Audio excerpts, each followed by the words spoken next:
With iRacing's monthly fee going up on August the 18th, in this video we're going to be addressing whether or not iRacing is still good value, who iRacing is likely good value for, and why a monthly subscription fee combined with a content fee actually damages the service itself and makes it worse for the people completely happy to be paying the price for it. Join our many unsubscribers by subscribing first to unsubscribe. Click the like button if you enjoy this type of content. And thanks to all our members on YouTube, Twitch and Patreon. Without you, we wouldn't be here. So first of all, the price of iRacing. It's something that people like to slap each other in the face with over the internet. And iRacing is absolutely one of the most expensive video games on the market. Train Simulator with all the DLC and maybe DCS with all the DLC might be the most expensive, but iRacing is not far behind. The reality is though, if you want to do competitive online racing, especially in oval or formula, iRacing is the only simulator that has enough people on it 24 hours a day, where if you're within 1.5–2 seconds of pace, you will probably be able to find a reasonable race or other people the same pace as you to race against. That's not because iRacing is demonstrably better in physics or netcode or gameplay than many other simulators on the market.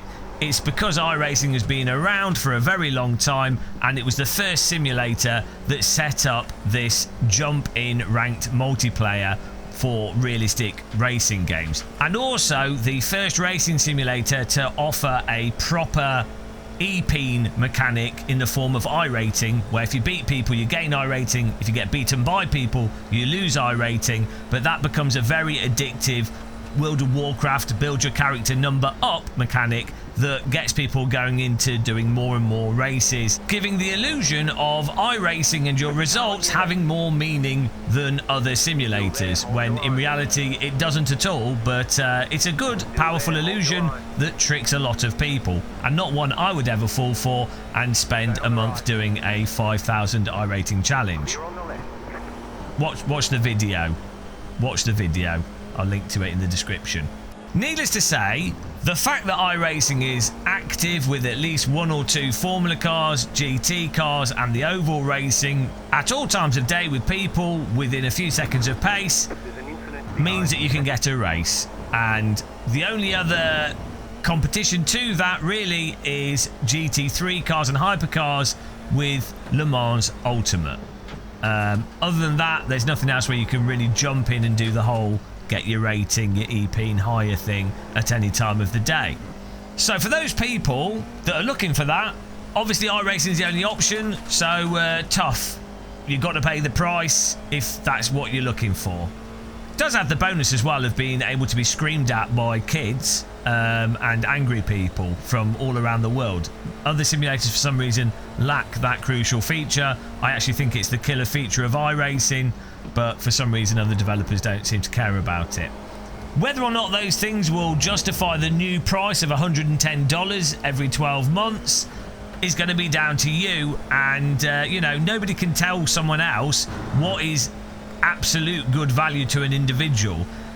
If you play only iRacing, which a lot of people do, the fact that it costs 4 times the price of other games is not really going to matter to someone because it's all they're doing. But if you play lots of games, or you maybe have less disposable income, the price obviously will matter. But in terms of absolute value for an individual, it's really going to be down to that individual's decision whether or not it's good value for them. There's not really a discussion or an argument that you can have there. Now, the controversial thing with iRacing, which I actually genuinely think is completely insane, but people accept it, is that they have the combination of a monthly subscription with you having to buy cars and tracks. What this means is, when you see that it's £110 for a year of access, it's actually not. It's £110 plus probably 50 to 100 for you to get a reasonable amount of content. Now, immediately you get iRacers crying that you can get the F4 discount and a discount code, and you can just drive the included cars and tracks. I don't know why they tried to convince people that it's affordable. Like, no, people, everybody I know that plays iRacing a reasonable amount spends between £250 to £350 a year for the first few years until they've fleshed out the content. And even people that are just going to drive GT3 or just do Formula racing, if you want to guarantee that you can find a race whenever you happen to be free and take advantage of the main feature of iRacing, and you also want to avoid the dodgy weirdo car track combo they happen to be running that makes no sense at all, and still be able to just jump in and do a race on something you actually will enjoy, you will categorically have to buy multiple cars and tracks. And again, if you like to do a bit of oval or mix things up, you again are going to be buying more tracks. And even me, as someone that's spent a lot of money on iRacing, we have a lot of content, it's still the case that we load up to do a live stream and it's like, oh, if you want to do this Draft Masters oval race just for fun, you're going to need to buy another track, you're going to need to buy another car. You want to do the Ringmeister, oh, it's a new car, and that's another £12. So, you really do have to be prepared to buy extra content. And as I say, you really have to be aware of this combination of subscription plus track and car, and it's completely bonkers how accepted it is. It is possibly the most regressive form of selling a video game to players that's ever been accepted by players. I think the only way they've got away with it is because it's a simulator, and for some reason when you call a video game a simulator, and admittedly it has quite advanced physics, it's got nice laser scan tracks. This same thing applies to flight sims. If you call it a simulator, people's brains get confused and they're like, oh, but a real car costs £200,000 and it cost me £400 to do a track day and a set of tyres is £2,000. Oh, so iRacing is so good value for money. This plane for DCS is so good value for money. The real plane costs £50 million. It's like, yeah, mate, it's not the real thing. It's a video game.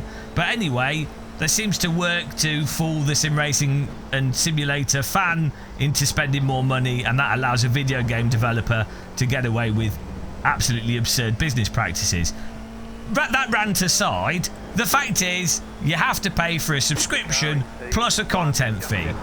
Now, you might just accept that, and that's fine. As I say, if you go, well, it's going to cost me £250 or £350 a year, and you might still get really good value from it in the end if you play it a lot and you happen to enjoy it and you've got the disposable income. It isn't the most expensive of things that you could be spending money on. So, it's understandable why people are still perfectly happy paying what they pay for it. It's just a shame that they make ludicrous arguments to try and justify and defend that they are indeed spending a lot more money for one video game than you typically would expect to spend on a video game. The big problem, though, and this is something I don't really hear more people talking about, is that even for the people that are happy to pay for it and buy it, the subscription plus content fee absolutely makes it a worse game for people happy to pay for it. And it does this because what you find is the content that's most active and has the most players on iRacing is the content that's included in the monthly subscription. So when you jump on and you're looking for something with multiple splits and more likely to have people at your skill level, you are going to find that when it's a track that's a paid track on top of the subscription, and it's also a track that's a little bit more niche or less well known or less liked, that track has way lower participation than if it was included in the monthly subscription. I mean, you already see as well with Laguna Seca, which has been taken from a track that was included in the subscription and now made a paid track. By the way, Race Room updated the track and it's in Race Room for free, but you see with it in iRacing that the participation has dropped off on that track. It used to be really heavy participation because it was one of the included tracks, which also meant it would be run with the included content a lot. So you know, there'd be more races on it, because there's only a certain amount of included content, so that's going to get cycled with the cars that they consider as the included cars to run with the included tracks. So that's already affected that. We've also seen cars like the Radical SR10 when that was introduced, and that replaced the SR8 as the new sort of Radical Race Series car, and basically people had to buy that SR10. But a lot of people didn't want to buy it because it was a worse car than the SR8 in terms of fun to actually race and drive, but that doesn't seem to stop iRacing when it comes to picking new content. That's another thing. But yeah, the new car that you had to buy ended up not being as popular because you had to buy it, rather than it being a car that had been on the service for a long time, so people already had it. And as a result, now there's no real active Radical racing on the service. You should also take a look at cars that are clearly, obviously never going to be very popular, like the Porsche, the electronic Porsche car. Obviously no one really wants to buy that to then drive a car with no engine noise. I mean, Sims are already electric cars if you think about it. But yeah, there's like 3 people that join the races for that are once or twice a day. And then you also see with really popular things like the Ringmeister, when they run cars on that aren't ones that people are likely to already have in the subscription, or very popular cars that people would generally have bought, the participation just drops off a cliff. So if all these things were included in the subscription, you would get a lot more participation across the series, where you currently don't, because people don't want to buy more stuff, or they can't afford to buy more cars and tracks. So I think it's absolutely fair to say that the subscription combined with the content and track fees absolutely diminishes the gameplay for the people that are paying for it. Now, one of the most moronic arguments I see repeatedly, I'm not saying that you're a moron if you make this argument, but this argument is moronic, so maybe by association you actually are a moron. A really moronic argument is the idea that having iRacing be more expensive stops people from driving it badly and keeps kids off iRacing, or keeps bad drivers off iRacing. Now, I had to bring this up because it's so stupid. First of all, iRacing has an iRating system and a safety rating system. The whole point would be is you want as many people as possible, and the iRating will mean that more skilled players end up in higher splits and worse skilled players end up in lower splits. Then they have the safety rating system, where if you have morons, if that safety rating system is working, those morons should be separated out by that. You would also hope that iRacing has some kind of decent moderation system that worked effectively to stop, I don't know, teenagers ganging together and repeatedly punting people, or grouping together and manipulating the game in the public sessions. Well, you know, you would hope that they have that, but yes, those core systems are going to work better the more people there are, generally speaking.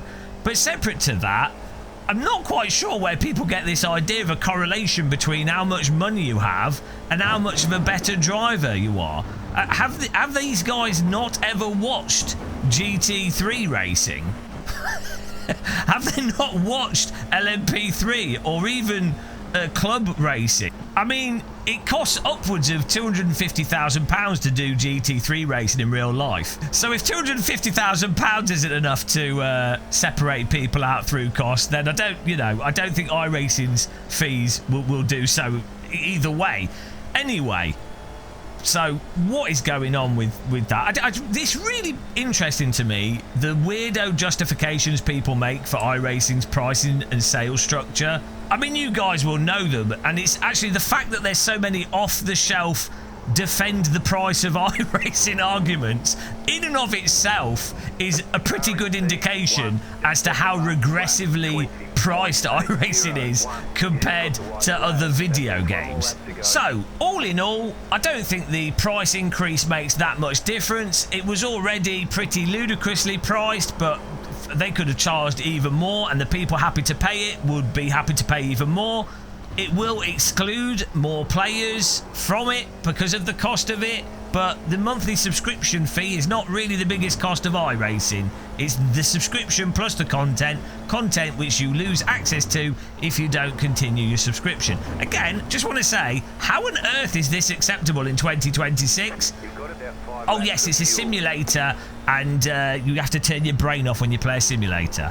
Says the man who plays iRacing quite a lot. Look, I have plenty of Vaseline, so I'm well prepared for what it takes to play iRacing. And again, I have to say this, I'm very critical of iRacing. Its physics are very interesting, but the thing with it is, as you will see in a video that we're going to be releasing very soon featuring techno music, you'll want to subscribe because this is a very good video.